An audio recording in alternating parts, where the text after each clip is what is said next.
بسم اللہ الرحمن الرحیم الحمدللہ وحدہ والصلاة والسلام علی من لا نبی بعدہ اما بعد۔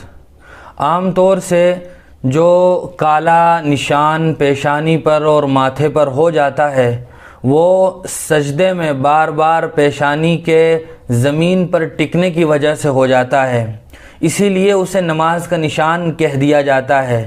ضروری نہیں ہے کہ یہ نشان صرف انہی لوگوں کو ہوتا ہے جو 5 وقتہ یا نوافل اور تہجد کے پابند ہوتے ہیں، بلکہ بسا اوقات ان لوگوں کو بھی ہو جاتا ہے جو 5 وقتہ نمازی بھی نہیں ہوتے، کبھی کبھار نماز پڑھتے ہیں۔